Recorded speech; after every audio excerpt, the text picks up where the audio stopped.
Secretary of State Marco Rubio also asked some tough questions about NATO.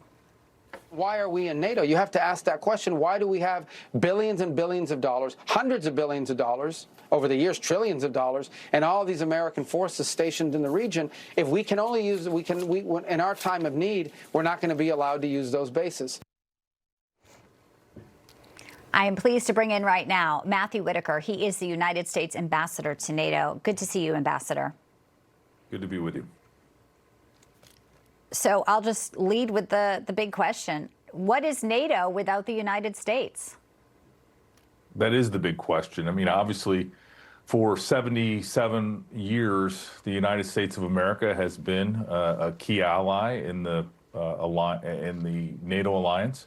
And we are asking serious, tough questions. President Trump and Marco Rubio, our Secretary of State, are asking the right question. The question is NATO as an alliance valuable to the United States of America, especially when it's a one-way street? And, you know, President Trump is putting all the options on the table. And, you know, the thing that we all need to understand, that President Trump is the one that has done the most to strengthen NATO. When he had the 5% commitment at The Hague last year, that was revolutionary. And that was a serious statement by our allies and the United States that we were all going to be serious about security. But, you know, we continue to have these challenges like the access, basing, and overflight for Operation Epic And ultimately, you know, those are raising questions at the highest levels, including President Trump, as to what is the value of NATO. And that's, you know, one of the questions here in Brussels I have to ask every single day from our allies is, are you going to be there when the United States needs you? And quite frankly, many of them answered in the negative. Interesting. British Prime Minister Keir Starmer says NATO is the single most effective military alliance in the world. We also know he is going to host an international diplomatic conference this week on ways to reopen the Strait of Hormuz. He says, Ambassador, that 35 countries have signed a statement committing to work together. Signing a statement is quite different than getting behind President Trump as of weeks ago. What would be your message to Keir Starmer and those who are signing papers and having a lot of discussions? Doesn't seem like the actions are lining up. It's not the time for another strongly worded statement. It is time for capabilities. It is time for frigates in the Strait of Hormuz. And ultimately, you know, Europeans have issued a lot of statements over the last month, some of them very contrary to American interests and some semi-supportive. And I think now is the time to decide whose side are you on? Are you on the side of the United States of America? Are you a key ally of the United States of America? Or are you, you know, heading in some other direction? The United States needs clear indication from our allies, not only words, but in capabilities and in actions, because that's what matters. Ambassador, actions this week: France, Italy, Spain, UK denying military access to the war, some of them closing their airspace.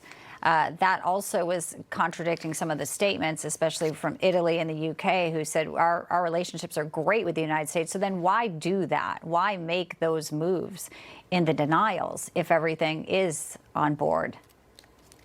No, you're absolutely right. And I think this is exactly the question that President Trump is asking. It is, you know, your actions and your words don't line up, and your actions have been, quite frankly, contrary to the United States of America. And that's not what allies do. You know, they expect the United States to be here in Europe, to defend them, to project power of the United States of America, to protect them and keep them safe.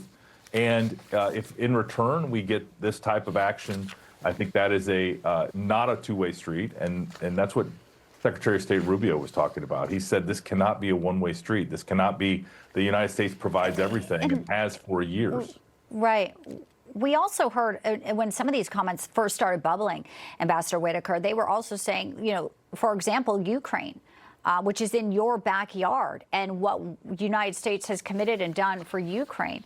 I mean, do you think as this moves forward, President Trump says, well, I'm considering reconsidering this beyond reconsideration? That's the quote to the newspaper there. I mean, does Ukraine play a factor into some of this moving forward? And are Europeans understanding that?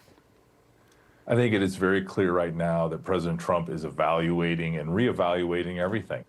whether that is our, our involvement at NATO, whether that is our support to the European efforts in Ukraine, or whether that is anything else the United States is doing. I mean, President Trump was elected by the American people in order to bring an America First mindset to all of these situations.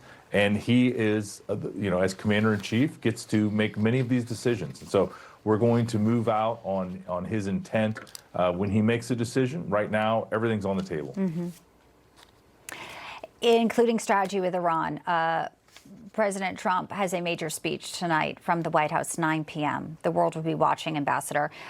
He says that Iran wants a ceasefire. They deny it. But obviously, it would be pretty incredible if there was some development before 9 p.m. And maybe something that breaks. We know in President Trump time, between now and 9, there's a lot of diplomacy that can happen. Yeah, and you've also seen the U.S. military's sheer power and lethality on full display every single day in that theater. And so, we are ahead of schedule. We continue to obtain our objectives. And I think we're all looking forward to President Trump giving the world an update on the situation, Operation Epic Fury. Ambassador to NATO, Matthew Whitaker, great to have you with us today. Thank you so much for stopping by. Good to see you. Thank you so much.